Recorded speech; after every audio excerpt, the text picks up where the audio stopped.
आज आपल्याला सगळ्यांना या ठिकाणी जे निमंत्रित केलं कारण एक शहरातल्या एका महत्त्वाच्या विषयाच्या संदर्भामध्ये आपल्याशी चर्चा करून ते आपल्या माध्यमातून नागरिकांपर्यंत कसं जाईल या दृष्टीनं प्रयत्न करण्यात येतो।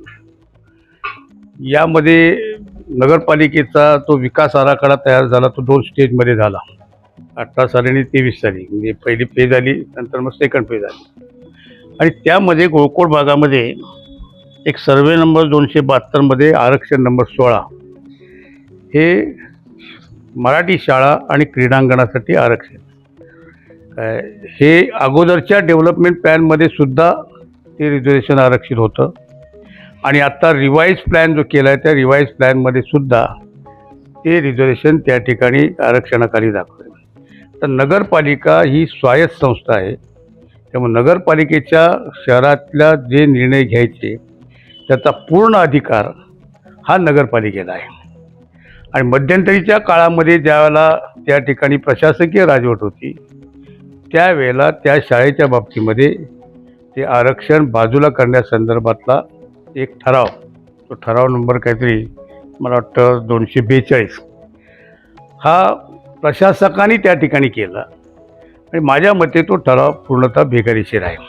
तर बेकायदेशीर एवढ्यासाठी आहे की ज्या मालकानं त्या जागेची मागणी केलेली आहे की ही जागा आरक्षणामधनं वगळावी, त्याच्यामध्ये जी कारणं दिलेली आहेत ही कारणाची तपासणी नगरपालिकेच्या संबंधित अधिकाऱ्यांनी त्या ठिकाणी केलेली नाही। म्हणजे उदाहरणार्थ पहिले मालक ते दोषी होते, त्याच्यानंतर मग खतीब आले आणि खतीब आल्यानंतर खतीबाने अर्ज दिला की बा माझी शहरामध्ये कुठे जमीन नाही आणि ही जमीन जर गेली तर मी त्या ठिकाणी भूमिहीन होणार आहे, म्हणून ते मला आरक्षणातनं या जागा वगळावी अशा पद्धतीचं त्यांनी त्या ठिकाणी अर्ज केला। तो अर्ज नगरपालिकेकडं वरनं खाली आला, नगरविकास खात्याकडनं खाली इकडे आला। कारण जोपर्यंत नगरपालिका कुठच्याही बाबतीतला ठराव करत नाही तोपर्यंत शासनसुद्धा त्या बाबतीतला निर्णय हा स्वायत्त संस्था असल्यामुळे घेऊ शकत नाही। आणि म्हणून तो प्रशासकांना इतके धोरणात्मक ठराव करण्याचे तसे अधिकार नाहीत, बॉडी नसल्यामुळे त्या काळामध्ये त्या ठिकाणी त्यांनी एक कारभार चालवायचा असतो। परंतु हा जो ठराव केला आहे या ठरावामागे कदाचित शासनाकडनं पत्र आलं म्हणून कदाचित त्यांनी त्याची इनिशिएटिव्ह घेतली असेल, पण त्याची जी खातरजमा करायला पाहिजे होती ती खातरजमा त्या ठिकाणी केली नाही। त्याचं पहिलं कारण असं की ज्या मालकाने ही जागेची मागणी केलेली आहे त्या मालकानं मुळात आधी एका बिल्डरबरोबर त्याचा ॲग्रीमेंट केलेला आहे आणि तो नॉन रजिस्टर्ड ॲग्रीमेंट आहे।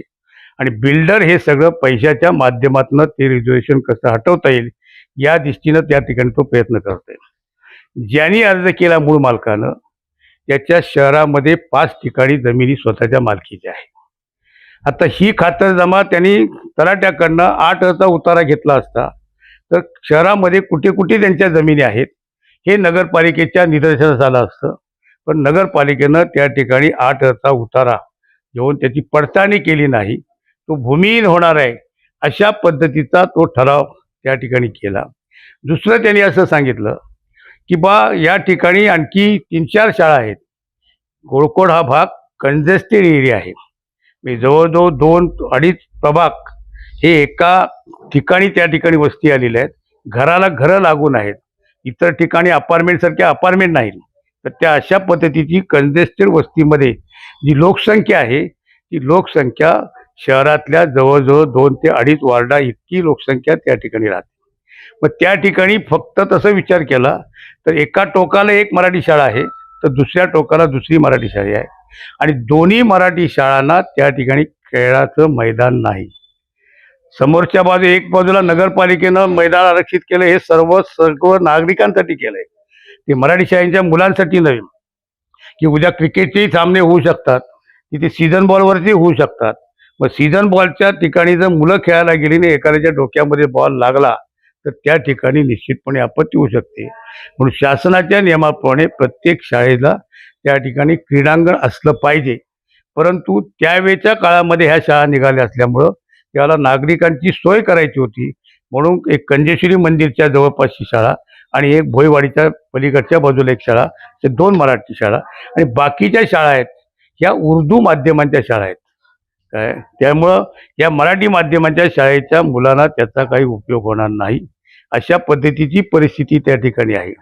आणि म्हणून आता ही सगळी परिस्थितीमध्ये त्यांनी जे काही सगळे सीओनी आणि त्या प्रशासकांनी जे रिपोर्ट्स टाकले त्या रिपोर्ट्समध्ये काय जो दिलंय ते तेवढं संयुक्तिक त्याच्यामध्ये ते वाटत नाही.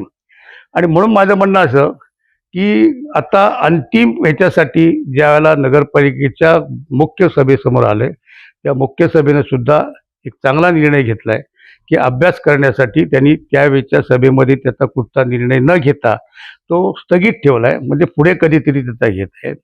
आणि बिल्डरने स्वतः ही जागा घेतलेली असल्यामुळं किंवा त्याला तिथे डेव्हलप करायचे असल्यामुळं बिल्डर हे मॅनेज करायचा प्रयत्न करेल. पण मला खात्री आहे की नवीन आलेली जी बॉडी आहे त्याच्यामध्ये तरुण पोरं आहेत, त्यांना उद्याचं भवितव्य आहे. त्यामुळं ते कुठच्या अशा गोष्टीच्या आमिषाला बळी पडणार नाहीत. नागरिकांचं हित बघतील आणि नागरिकांच्या हिताच्या दृष्टीनं त्या ठिकाणी ते आरक्षण वगळण्यासंदर्भातला ठराव ते करणार नाहीत. कारण जर समजा ह्या मालकाला जर ती जमीन पाहिजे होती, तर ज्या वेळेला डेव्हलपमेंट पण करण्याचं काम सुरू होतं रिवाजचं, त्याला एकतर त्यांनी त्याला तक्रार दिली पाहिजे, ती मागणी केली पाहिजे होती, किंवा नगरपालिकेनं हे आरक्षित अजूनपर्यंत केलेलं नाही. सबब मला हे आता दुसरी जमीन नाही म्हणून मला ते आरक्षण माझ्या ह्याच्यातनं वगळावं. परंतु तसाही अर्ज त्यांनी केलेला नाही. आणि जर केला असेल तर त्या ठिकाणी सरकारने ते आरक्षण त्यांच्या विनंतीप्रमाणे रद्द करण्याचा निर्णय घेतला नाही. हे शासनाचं त्यावेळेला धोरण होतं की बा त्या ठिकाणी आरक्षण असणं अत्यंत गरजेचं आहे. आणि सुप्रीम कोर्टाचा सुद्धा निकाल आहे. त्या सुप्रीम कोर्टाच्या निकालामध्ये शाळा आणि क्रीडांगणं याची आरक्षणं वगळता येत नाहीत. अशा परिस्थितीमध्ये जो प्रशासनानं ठराव केला तोच मुळात आधी बेकायदेशीर आहे. आणि म्हणून हे काम पुढे आलेलं आहे. मग आता नवीन बॉडी त्या संदर्भातला अभ्यास करेल आणि योग्य तो निर्णय घेऊन जे नागरिकांचं त्या ठिकाणी जे हाल होणार आहेत, नागरिकांची गैरसोय होणार आहेत. कारण मराठी शाळा बहुतेक सगळ्या शहरामधली विद्यार्थी संख्या कमी होते, परंतु गोकुळसारख्या ठिकाणची मराठी शाळेची संख्या ही अत्यंत चांगल्या प्रकारची आहे संपूर्ण शहराच्या मानानं. त्यामुळे त्या ठिकाणी गोरगरिबांची, शेतकऱ्यांची मुलं शिकत आहेत. त्यामुळे ती शाळा त्या ठिकाणी होणं अत्यंत गरजेचं आहे. आणि म्हणून मी आपल्याला त्या ठिकाणी निमंत्रित केलं की आपल्या माध्यमातून हे लोकांपर्यंत पोचावं आणि त्या ठिकाणी लोकांनी त्या ठिकाणी हे करावं. त्याच्यातून समजा अगदी ठराव झाला तर शेवटी लोक उपोषणासारखा किंवा आंदोलनासारखा मार्ग त्या ठिकाणी स्वीकारतील. आणि एकदा ही प्रॅक्टिस जर शहरामध्ये सुरू झाली आरक्षण उठवण्याची, तर आज शहराचा जो डेव्हलपमेंट प्लॅन केलेला आहे की जर भविष्याच्या वेगळ्या पुढच्या 20 वर्षाच्या दृष्टीनं ज्या काही शहरामध्ये शहर डेव्हलपमेंट करायचे आहेत, मग काही गार्डन्स असतील, काही प्लेग्राऊंड असतील, काही इमारतींचं आरक्षण असेल, या आरक्षणाला त्यामुळे खीळ बसेल. आणि मग एकाच झालं की असे अनेक प्रकारचे बिल्डर येतील आणि त्या ठिकाणी आपली आरक्षण वगवण्यासाठी प्रयत्न करतील. तर ही परिस्थिती नवीन बॉडीनं त्या ठिकाणी विचारात घेऊन या बाबतीतला कुठचाही निर्णय हा वगळण्याचा घेऊ नये, काय अशी नागरिकांच्या वतीनं माझी विनंती आहे. कोकण न्यूज डिजिटलला आत्ताच लाईक, शेअर आणि सबस्क्राईब करा.